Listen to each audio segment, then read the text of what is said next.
Jadi ini adalah mesin kopi yang paling simpel yang pernah gue tahu.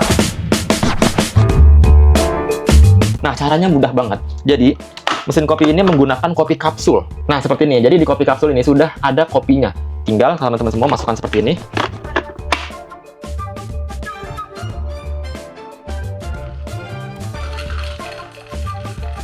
Memiliki tekanan hingga 15 bar. Jadi ini sudah mumpuni sekelas mesin kopi yang seperti ini. Kopinya teman-teman bisa sesuai dengan selera. Mau itu espresso, americano, cappuccino, latte, dan juga lain-lain. Jadi sama seperti mesin kopi espresso seperti pada umumnya. Bedanya ini nggak bikin ribet karena ini ukurannya sangat kompak. Ditaruh di meja kerja pun ini juga sudah oke.